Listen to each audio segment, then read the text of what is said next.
Sumpah, hujannya lo deres banget. He iyo ta, kok gak mari-mari sih udane? Sorry, aku habis dari Indopoint tadi. Kampus sudah sepi banget dong. Hai guys, Hai Hai, Sela. Sela. udah lama tak kalian? Gak kok, Sel, aku ya baru banget nyampe kok ini. Ayo wes, lak tambah ngantuk aku.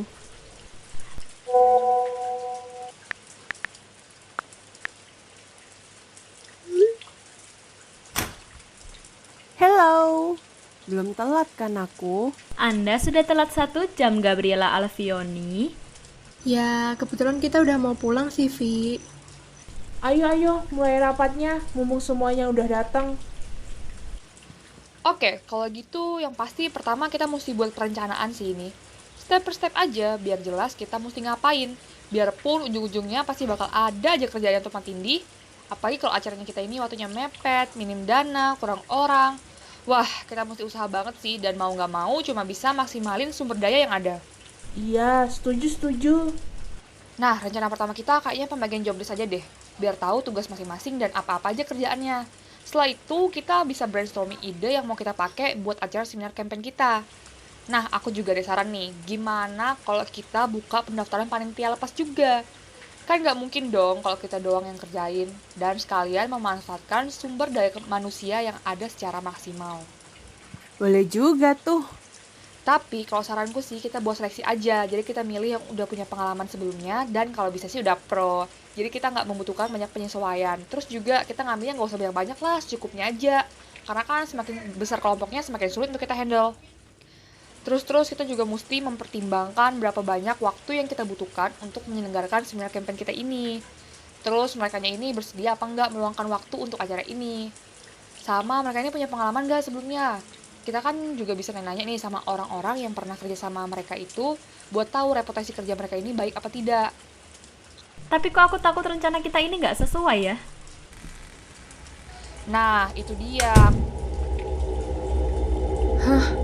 Apaan tuh? Alah, palingan cuman angin. Lanjutin, Vi. Gimana?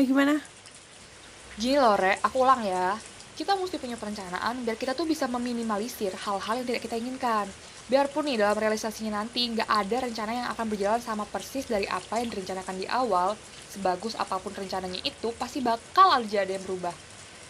Tapi ya gitu, rencana bisa jadi pedoman dan alat yang baik bisa kita buat mengukur kemajuan acara kita ini. Jadi jangan sampai kita abaikan lah pokoknya. Terus dengan adanya rencana ini, koordinasi kita juga bisa jadi lebih baik, lebih terfokus gitu loh. Nah, iya bener. Sehabis kita mikirin tentang panitia lepas dan brainstorming ide, waktunya kita masuk ke proses feasibility. Ini proses paling krusial yang bantu kita untuk cari peluang acara kita supaya bisa jadi sukses. Nah, salah satu hal yang bisa kita lakuin di proses feasibility ini adalah proses screening. Ya ampun, agaknya banyak ya istilah yang dipakai. Iya, biar kayak orang pinter. Oke, aku lanjutin ya. Nah, proses screening ini dilakukan tepat sudah kita mendapatkan berbagai macam ide. Proses ini sebenarnya berfungsi sebagai filter berbagai ide itu untuk dapat ide yang terbaik. Kalau aku sih nyebutnya proses eliminasi ide untuk bisa dapat ide yang paling tepat gitu guys.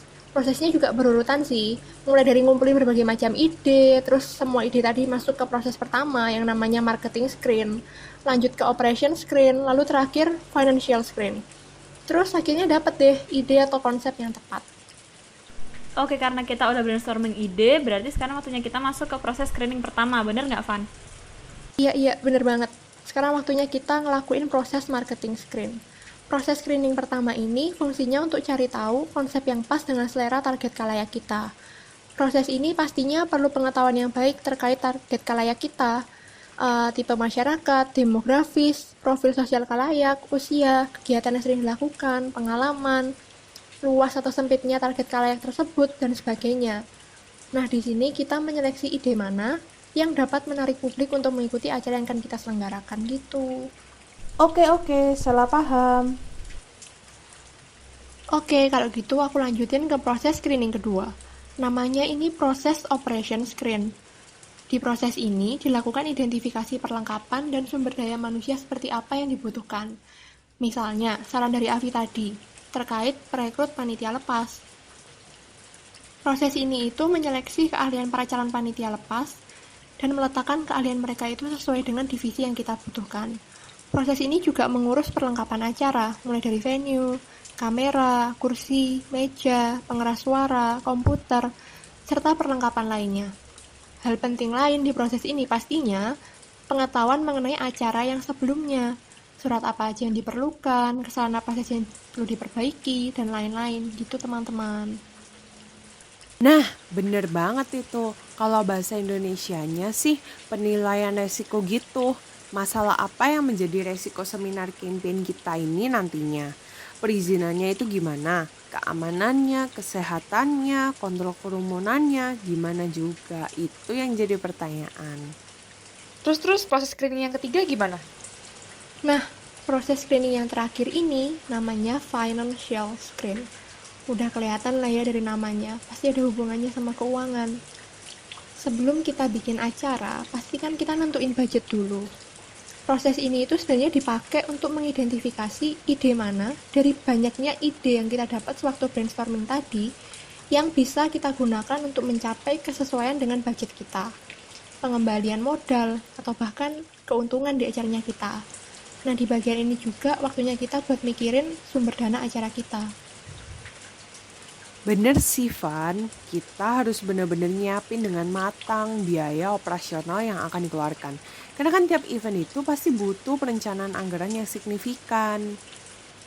Jangan lupa juga, rancangan proposal juga penting loh, jangan sampai telat diajukan. Iyalah, karena rancangan proposal ini isinya itu tujuan keseluruhan acara, bagian komponen acara, dan semua yang diperlukan buat acara kita nantinya. Ini kita masih aman lah ya, kan masih 3 bulan lagi acaranya. Ya nggak gitu juga, Sela. Kita tetap harus prepare well dong. Makanya kita buruan bikin perencanaannya, biar kita bisa nentuin acara kita ini dapat terlaksana sesuai dengan waktu yang ditentukan atau enggak. Nah, hari yang mau dipakai untuk acara itu juga harus dipilih dengan hati-hati. Karena kalau kita bikin acara di hari kerja atau hari sekolah, pasti bakal sepi acaranya. Ya ampun, ribet banget. Iyalah, dikira bikin acara segampang tarik nafas. Tarik napas juga susah sih, butuh effort.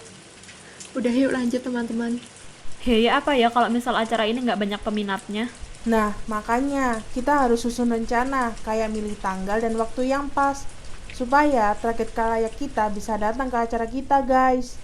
Kita juga harus cari venue yang strategis, jangan lupa cari tahu apa ada pihak lain yang bikin acara sama seperti kita. Ya wes, mulai sekarang kita nyari-nyari info sekalian survei. Tapi ya, kira-kira acara kayak gini banyak yang minat nggak ya? Nah, makanya kayak kata Avi tadi, kita harus ngelakuin survei dulu untuk bisa tahu selera kalayak. Terus, hari pelaksanaannya juga kita harus pilih weekend guys, biar rame.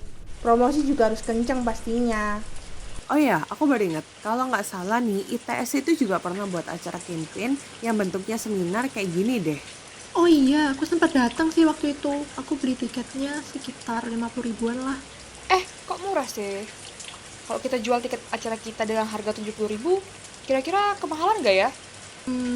Kalau menurutku enggak sih. Mereka kan ngadain acaranya di kampus, sedangkan kita bakal nyewa venue. Tempatnya lebih nyaman sih pasti. Bener banget Fania, gak usah ikut-ikutan mereka deh. Boleh sih kita belajar dari acara mereka, tapi nggak bisa kita ikutin plek-plekan juga, tergantung kebutuhan kita. Tapi jangan lupa juga cuannya tetap harus masuk. Kalau gitu, mending kita sekarang mulai bikin rencana anggaran aja gimana? Oke, kalau gitu aku bantu list keperluan kita ya. Jangan sampai kayak acara yang kemarin, ada yang miss. Ini harga nasi kotak di sini ditulis 13.000 aja. Terus snacknya 3 ribuan. Emang yakin harganya masih segitu? Jadi kira-kira deh, mending besok kita tanya lagi. Sekalian tuh keperluan-keperluan lainnya juga kita cek harga barunya. Soalnya kalau dikira-kira doang takut miss, malah kurang dadanya. Siap, kayaknya oke nih kita jual tiket 70.000. Lah, emang udah selesai ngitung anggarannya? Jangan asal main OKOD dulu lah. Dikira bayar venue sama pembicara pakai daun. Gini loh Sel, harga tiket jangan dulu ditentuin. Kita hitung dulu bener-bener anggaran yang dibutuhin. Soalnya sayang toh kalau misal ternyata pemasukan kita kurang, kita terpaksa harus motong anggaran buat keperluan-keperluan lain, padahal semua keperluan itu penting dan saling menunjang. Harga tiket ini harus berdasarkan perhitungan yang akurat. Selanjutnya baru kita lihat ranah persaingan dan pasarnya. Setuju. Sama jangan lupa kita hitung titik impas atau BEP-nya. BEP apaan sih? Gue taunya BEP gitu. Gini Beb, break even point itu titik di mana pendapatan sama dengan pengeluaran, so nggak terjadi keuntungan maupun kerugian. Tapi of course di sini kita pengen untung dong. Misal kita jual tiket 100.000, terus biaya sewa tempat 5 juta. Untuk mencapai impas berarti kita harus jual 50 tiket. Nah, tapi kita harus tahu juga kapasitas gedung. Misal tempat itu cuma berkapasitas 45 orang. Kita nggak bisa untung dong. Makanya harus diperhitungkan benar-benar semuanya, termasuk harga tiket dan tiket yang harus kita jual buat menutup pengeluaran kita. Nah, aku mau ingetin juga sih, mendingan kita antisipasi ada petugas keamanan supaya nggak terjadi hal-hal yang nggak diinginkan. Ya nggak apa-apa kita nambah pengeluaran daripada nanti kalau ada apa-apa kita yang repot, pengeluaran kita semakin gede, terus juga nama baik kampus plus event kita jadi jelek. Intinya mencegah lebih baik daripada mengobati, Beb. Nah, mantul banget, Sa. Gimana kalau sekarang kita mikirin nih, gimana cara pemasaran acara kita ini? Aduh, repot ya. Acara-acara publik kayak gini harus mikir pemasaran segala. Coba kayak acara ulang tahun. Gampang kan? Tinggal WA keluarga dan teman-teman. Suruh langsung datang aja. Jangan salah, semua acara mau publik atau pribadi pasti butuh yang namanya pemasaran. Entah kita sadar atau enggak. Meski acara pribadi, pasti kita pengen dong kalau acara kita ini bagus dan orang-orang yang kita undang ini tertarik kan. Nah, itu udah termasuk pemasaran namanya. Cuman, kalau untuk acara publik memang lebih kompleks lagi sih. Kita harus research pasar kita juga, siapa target pasar kita, selera mereka, apakah harga yang kita tawarkan ini cocok dengan mereka. Nah, selain itu, kita juga ada pemasaran internal loh, yaitu ke orang-orang yang terlibat di acara kita, baik panitia maupun pihak-pihak yang dapat mendukung keberlangsungan acara kita. Oh iya, kita pasti butuh publikasi dari media juga kan? Makanya kita harus bikin strategi pemasaran sebaik mungkin supaya mereka tertarik. Nah, ini tuh ada hubungannya juga sama manajemen waktu. Saranku sih kita buat timetable untuk persiapan acara kita ini. Supaya setiap tahap perencanaan itu ada guideline-nya dan bisa selesai tepat waktu. Harus segitunya banget ya. Ya iya dong, Sel. Karena setiap persiapan kan butuh waktu. Sekali aja kita nggak detil masalah waktu, jadinya fatal.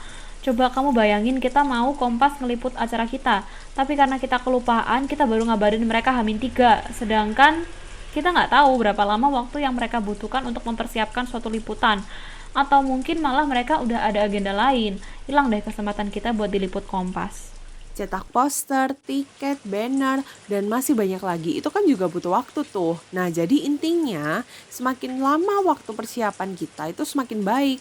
Meskipun bukan nggak mungkin kalau ngadain acara dengan persiapan yang singkat, tapi mungkin kan butuh tenaga profesional atau biaya yang lebih tinggi juga. Setelah sebagian besar persiapan udah dilaksanain, ada part nggak wajib tapi penting juga untuk dilakuin nih guys, yaitu waktu jeda buat kita merefleksikan kemajuan perencanaan acara sampai sejauh ini, untuk memeriksa status rencana dan juga waktu untuk berdiskusi. Ini adalah titik dimana kita harus ketemu untuk melihat apa aja nih yang udah kita lakuin, untuk berdiskusi juga tentang persiapan selanjutnya dan final checking.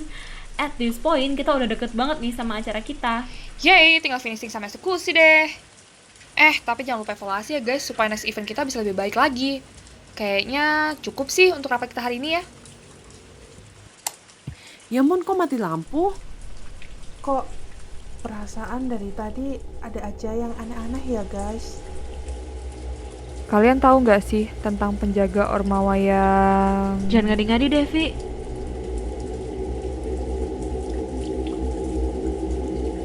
Ayo wes, neng beres-beres, neng cepetan pulang. Aku makin lama makin takut. He, apa iku? Sorry guys, mejanya kegeser.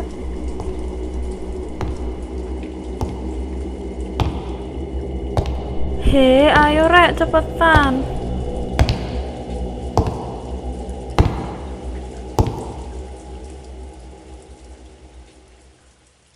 Astaga, Pak Satpam. Bikin kaget aja.